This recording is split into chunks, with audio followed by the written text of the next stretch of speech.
Friends, welcome back to my channel. मेरे channel अंदर education में आप सबका एक बार फिर से हार्दिक स्वागत है।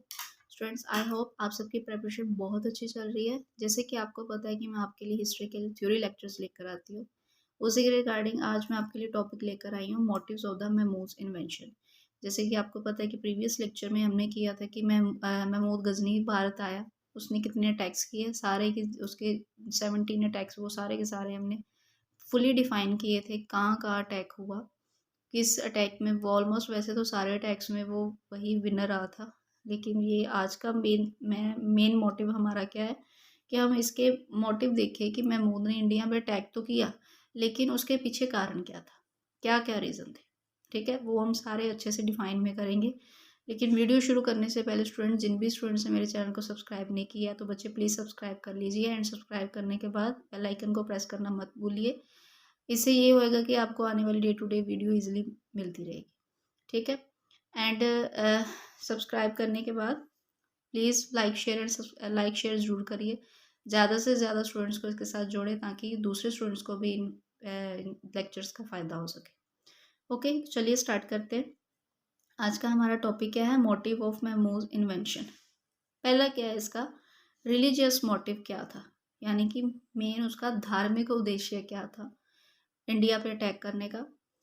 तारीख यामिनी के लेखक उत्बी और दूसरे समकालीन लेखकों के विचार के अनुसार महमूद गजनवी के हमलों का उद्देश्य धार्मिक था।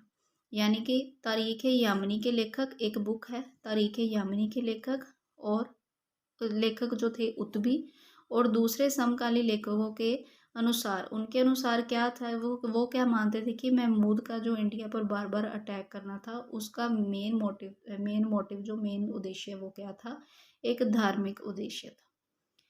वह एक पक्का मुसलमान था और उसने खलीफा उल कादिर बिला से प्रण लिया था कि वह मूर्ति पूजा को नष्ट करने के लिए और इस्लाम धर्म का प्रचार करने के लिए भारत पर हर साल हमला करेगा। ये तो जाहिर सी बात है, ये समझ में आता है कि उसका मेन उद्देश्य क्या था, धार्मिक उद्देश्य था, इंडिया पे बार बार अटैक करना। ठीक है, अब वो एक पक्का मुसलमान था, यानी कि वो कभी भी किसी दूसरे धर्म के फेवर में नहीं आ सकता था। ओके, जिसके अकॉर्डिंग ही उसने खलीफा अल कादिर बिल्ला से प्रण लिया था कि वो इंडिया में जाएगा और उस पर बार बार अटैक करके एक तो वहाँ पर मूर्ति पूजा को नष्ट करेगा और इस्लाम धर्म का जितना हो सके ज़्यादा से ज़्यादा वहाँ पे जाके वो क्या करेगा, प्रचार करेगा। बस यही कारण था कि उसने बार बार इंडिया पर अटैक किया।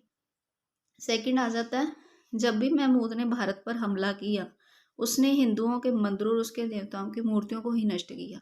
ये चीज़ आपने प्रीवियस वीडियो में भी, जितना मैंने थ्योरी आपको करवाई थी, वहाँ पे भी आपने ऑब्जर्व किया होगा कि जितने भी अटैक्स उसने किए महमूद गजनवी ने, उसमें उसने किसी राजा को मारा नहीं या कुछ ऐसा नहीं किया कि वहाँ पे बस वो लूट पाट के बस चला जाए। वहाँ पे जहाँ जहाँ भी उसने अटैक किया, वहाँ पर उसने मेन क्या काम किया कि जितने भी, अगर वहाँ पर उस एरिया में कोई मंदिर थे या कोई मूर्ति पूजा होती थी, मेन उद्देश्य उसका उन चीज़ों को ही नष्ट करना था। यहाँ से जाहिर सी बात हो जाती है कि उसका जो मेन मोटिव था इंडिया पे अटैक करना, वो उद्देश्य धार्मिक उद्देश्य था। नेक्स्ट है इसका इकोनॉमिक मोटिव, आर्थिक उद्देश्य क्या था उसका, कि वह एक अत्यंत लालची शासक था जिसने भारत में लूटमार करने के उद्देश्य से ही बार बार हमला किया। ये चीज़ भी हमने पढ़ी है कि वो एक बहुत ही लालची शासक था। वो एक साइड पे वो मंदिरों को नष्ट तो करना चाहता था, बट उसके साथ ही वो ये नहीं कि मंदिरों को सिर्फ तोड़ फोड़ के ही बस वो इस्लाम धर्म का प्रचार करना चाहता था। वो ये भी था कि अगर कहीं उसका खजाना कोई मिलता था तो वहाँ पे वो खूब उसने लूट मार भी की। प्रत्येक हमले के परिणाम स्वरूप उसे जितना धन प्राप्त होता, उसका लालच और बढ़ जाता। अब वो जहाँ जहाँ अटैक करता जाता, फॉर एग्जाम्पल उसने जब पहला अटैक किया तो उसको जितना भी धन मिला और उसका लालच बढ़ गया, फिर उसने दूसरा अटैक किया, फिर और ज़्यादा लूटा, फिर तीसरा अटैक किया। ऐसे बारी बारी से उसने टोटल 17 हमले, यानी कि 17 अटैक्स इंडिया पे किए। ठीक है, नेक्स्ट आ जाता है उसका पॉलिटिकल मोटिव। पॉलिटिकल मोटिव में क्या रहता है कि कुछ इतिहासकारों का कहना है कि महमूद गजनवी के हमलों का उद्देश्य राजनीतिक था। कुछ का ये मानना है कि उसका जो इंडिया पे बार बार अटैक करना, वो एक राजनीतिक मुद्दा था, कि वह एक उच्च मनसब वाला नौजवान था और उसमें अधिक से अधिक जीत प्राप्त उनके अकॉर्डिंग था कि वो ज़्यादा से ज़्यादा अपना जो साम्राज्य का विस्तार करना चाहता था, कि जिसकी मतलब मीन्स कि एक बहुत ही अच्छा उच्च मंसूबों वाला एक नौजवान था, जिसकी वजह से उसके अंदर ये लालच था कि वो ज़्यादा से ज़्यादा अपने साम्राज्य का विस्तार करे। अब आ जाते हैं इसके effect of the Mahmud invasions, यानी कि महमूद ने जो इंडिया पे अटैक तो किए, लेकिन उसका अफेक्ट्स क्या रहे, उसका कुछ ना कुछ प्रभाव तो इंडिया में, जाहिर सी बात है, जब भी हम कोई काम करते हैं या पॉलिटिकल का हमारी सोसाइटी में अगर कोई भी वर्क होता है तो हर वर्क अपना अपना एक इफेक्ट छोड़ देता है। ऐसे ही अब इसके टैक्स का क्या इफेक्ट था।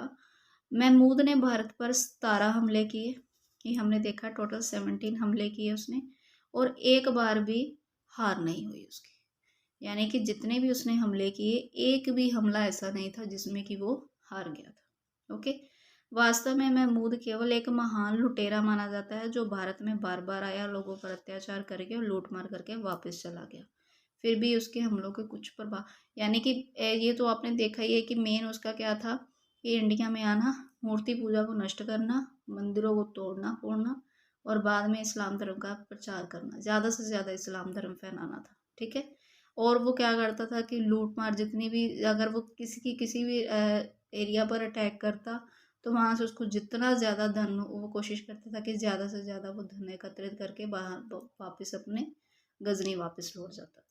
ठीक है, अब उसके इफेक्ट में आता है कि पंजाब गजनी साम्राज्य का भाग। महमूद गजनीबी के हमलों का पहला प्रभाव यह हुआ कि पंजाब जो था गजनी साम्राज्य का अंग बन गया। पहला इफेक्ट क्या पड़ता है उसके हमलों का कि जो पंजाब राज्य था, पंजाब स्टेट थी, वो गजनी साम्राज्य का अंग बन गया, और 1021 ईस्वी तक आनंदपाल का पुत्र त्रिलोचन पाल और पोता भीनपाल पहले ही पंजाब को छोड़कर कन्नौज के कलिंजर के राजाओं से सहायता लेने के लिए चले गए थे। यानी कि ये आपने प्रीवियस लेक्चर में देखा कि वहाँ का जब पंजाब पर उसने अटैक किया तो उस टाइम पे वहाँ का राजा आनंदपाल था। अब जब पंजाब वहाँ उसका गजनी का साम्राज्य का अंग बन गया। ठीक है, अब 1021 में क्या होता है कि जो आनंदपाल था उसका पुत्र त्रिलोचन पाल और उसका पोता भीमपाल, वो पहले ही कि कन्नौज के, पंजाब को छोड़कर वो कन्नौज के कलिंजर के राजाओं की सहायता लेने के लिए चले गए थे। ठीक है, ये तो एक तो ये चीज़ जाहिर होती है इससे कि वो एक कुशल योद्धा नहीं थे। ठीक है, या फिर उनके अंदर लड़ने की, जैसे ये आक्रमण करता था, हर एक जितने भी योद्धा थे हर एक में आक्रमण करके जीतने की लालसा होती थी, उसमें नहीं थी, वो पहले डर के ही चले गए थे। नेक्स्ट आ जाता है अब एक क्या होगी कि वीकनेस ऑफ इंडिया एक्सपोज्ड, यानी कि वीकनेस ऑफ, जब महमूद गजनवी ने इंडिया पर कम से कम कितनी बार, 17 बार हमले किए, जब वो 17 बार बार बार हमले करता गया और हर बार वही जीता, इससे क्या चीज़ होगी, इससे जितने भी इंडिया में रहने वाले राजा थे, राजा महाराजा थे, वो सब की कमजोरी साबित हुई, जिसका फ़ायदा आने वाले टाइम पे आगे आगे और भी जो मुगल भी आए या सल्तनत काल भी आया, उन सब ने मेन वीकनेस यही चीज़ देखी कि इसकी वजह से ही और कोई धर्म भी या और कोई वंश भी इंडिया में आने में हेल्पफुल रहा। ठीक है, आगे है और क्या हुआ, भवन निर्माण कला को भी चोट इसने पहुंचाई। वो चोट कैसे, लाइक कह सकते हैं कि काफ़ी ज़्यादा जो भवन निर्माण थे वो तुड़वा दिए, मंदिर जो बड़े अच्छे बने हुए थे वो भी तुड़वा दिए थे। महमूद के हमलों का एक और प्रभाव यह हुआ कि भारत की कला को सख्त चोट हुई, यानी कि उसने जितनी भी कलाकृति देखी, अगर उसमें कोई उसको मंदिर दिखता था तो वो उसको नष्ट करके लूटपाट करके वापस गजनी चला जाता था। उसने गजनी में अपने अमीरों को भेजे गए पत्रों में लिखा, ये इंपॉर्टेंट चीज़ है, उसने गजनी में अमीरों को पत्र में क्या लिखा कि मथुरा में 1000 गगनचुंबी भवन हैं जो भारी भारी शिलाओं से बने हैं, जो कोई ऐसे भवनों को बनाना चाहे तो उसे करोड़ों दिनार खर्च करने पड़ेंगे, और उनकी उसारी के लिए उच्च कोटि के शिल्पकारों को कम से कम 200 सालों तक काम करना पड़ेगा। अब ये देखो, उसको ये चीज़ पता थी कि इंडिया में जितनी भी कलाकृतियाँ हुई हैं, या जितने भी इमारतें बनी हैं, बिल्डिंग्स बनी थी, वो सारी ही बहुत ही अच्छी थी, जिसकी वजह से उन सबकी क्वालिटी देखते हुए उसने अमीरों को एक पत्र भेजा था जिसमें उसने ये सारी क्वालिटी उनके बारे में बताई थी। नेक्स्ट है, इसके अलावा कुछ और ऐसे कुछ पॉइंट्स ऐसे हैं जो हमें इसके जब महमूद गजनी ने अटैक किया, वो हमें ये सारे कुछ ऐसे पॉइंट्स हैं जो एग्ज़ाम में आने के मोस्टली चांसेस होते हैं। इनको ध्यान से देखो। ये क्या चीज़ है कि अब अन्य बिंदु में और क्या आते हैं कि दरबारी इतिहासकार, इसके टाइम का जो कि कह सकते हैं हम महमूद गजनी के दरबारी इतिहासकार कौन था, एक उतबी था। उसने कौन सी बुक लिखी, किताब उल यामिनी तथा तारीख यामिनी की रचना की। ये एग्जाम में ये क्वेश्चन आ सकता है, किताब उल यामिनी या तारीख यामिनी की रचना किसने की, तो वो आंसर रहेगा उतबी। या ये क्वेश्चन आ सकता है कि वो किसका दरबारी इतिहासकार था, तो वो महमूद गजनबी का दरबारी इतिहासकार था। ओके, नेक्स्ट क्वेश्चन कहाँ से बन सकता है, जैसे कि गजनबी के साथ 11वीं सदी में अलबरूनी भारत आया। ये मोस्ट इम्पोर्टेंट चीज़ है। अलबरूनी के बारे में क्वेश्चंस काफ़ी ज़्यादा पूछे जाते हैं, जिसमें क्या रहता है कि ये क्वेश्चन आ सकता है कि गजनवी के साथ 11वीं सदी में कौन भारत आया, अलबरूनी आया। या ये क्वेश्चन आ सकते हैं कि अलबरूनी किसके साथ भारत आया, तो वो महमूद गजनवी के साथ भारत आया। अब उसने अलबरूनी ने कौन सी किताब लिखी, किताब उल हिंद की रचना की, जिससे तत्कालीन भारत की सामाजिक और सांस्कृतिक जानकारी मिलती है। अलबरूनी जब गजनवी के साथ भारत आया तो उसने एक बुक की रचना की, किताब उल हिंद, जिसमें उसने उस टाइम के, जिस टाइम पे वो भारत आया था, उस टाइम पे इंडिया की क्या कंडीशन थी, सारी उसकी सामाजिक और सांस्कृतिक कंडीशन कैसी थी, वो सारी की सारी उसने अपनी इस बुक में, किताब उल हिंद में डिफाइन की। अब पुराणों का अध्ययन करने वाला वह पहला मुसलमान था, यानी कि जो गजनवी था, पुराणों का अध्ययन करने वाला यह पहला मुसलमान था।